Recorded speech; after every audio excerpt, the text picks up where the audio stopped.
میرے معاشرے میں عورت کے حق میں بولنا منع ہے. میں یہ نہیں کہتی مرد برے ہیں. میرا نظریہ یہی ہے کہ عورت کی خواہشات کو قربان کر دینا، اس کی آواز کو عزتوں کی چٹان میں دفن کر دینا ہمارے لیے باعث فخر ہوتا ہے.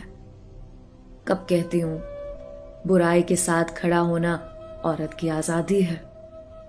آزادی مطلب کسی شہزادی کا خواب. وہ ڈاکٹر بننا چاہتی ہو، آس پاس کے لوگ آواز کسنے لگیں. بیٹی کو 4 دیواری میں بند رکھنے کی بجائے کم بخت باپ پڑھا رہا ہے. رشتہ دار تہمتوں کے منہ کھول دیں. بیٹی بے گناہ بھی ہو پھر بھی اس قدر طنز و زیادتی کی جاتی ہے. بیٹی کی ڈاکٹری کی کتابیں باپ پرانی الماری میں چھپا کر ماں سامنے بیٹھی بیٹی سے کہہ رہی ہوتی، بس اب فلاں بن فلاں کا رشتہ آیا ہے، فلاں تاریخ کو نکاح ہے.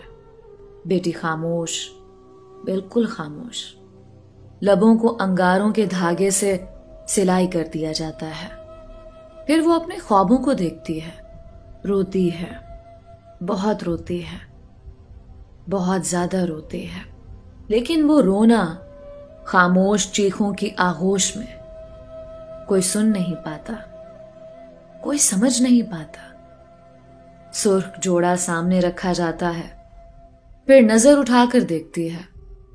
اپنی کتابوں کو، کالج کے وہ لیکچر یاد آتے ہیں.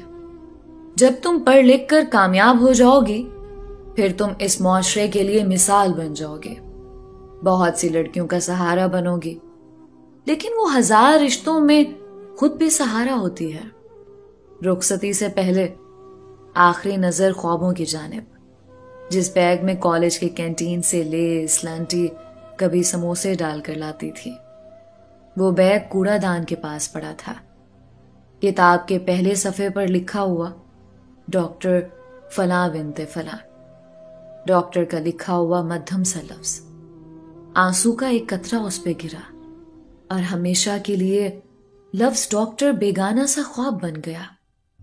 ایک لڑکی با پردہ، با حیا، آنکھوں میں شرم، لاج، نگاہ غیر کی جانب کب اٹھی اس کی کبھی.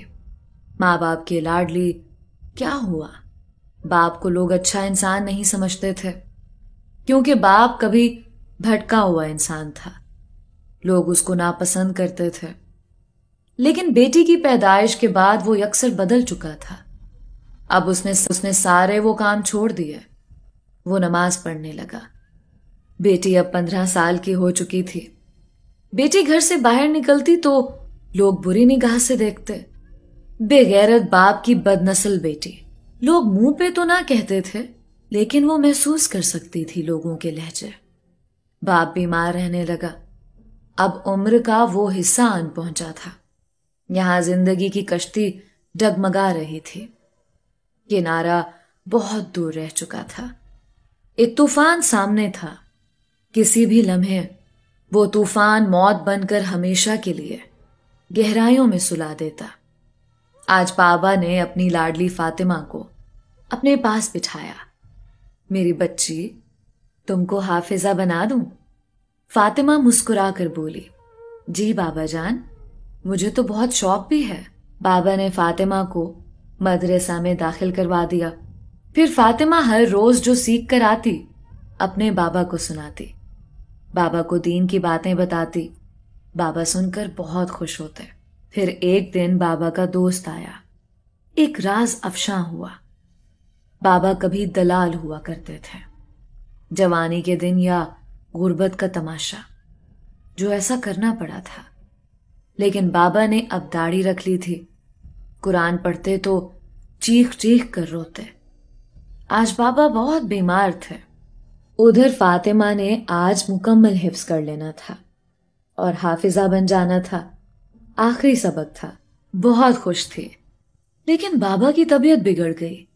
آج فاطمہ مدرسہ جانے سے پہلے بابا کے پاس گئی. بابا جی، مدرسہ سے چھٹی کر لوں؟ بابا رونے لگے. بابا بہت زور سے روئے. میری بیٹی، میں بہت گنہگار ہوں. میں جنت میں نہیں جاؤں گا لیکن تم مجھے اکیلا نہ چھوڑنا. مجھے جنت میں ساتھ لے کر جانا۔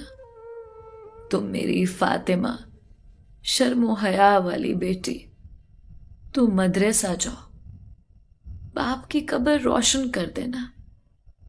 بابا کو سب بہت برا سمجھتے ہیں، شاید بابا کی میت کو کندھا بھی کوئی نہ دے۔ فاطمہ کی آنکھوں میں آنسو تھے۔ بابا، آپ ایسی باتیں کیوں کر رہے ہیں؟ بابا نے آخری ہچکی بھری اور الوداع کہہ گئے۔ وہی ہوا، چند گنے چنے لوگ بابا کے جنازے میں آئے۔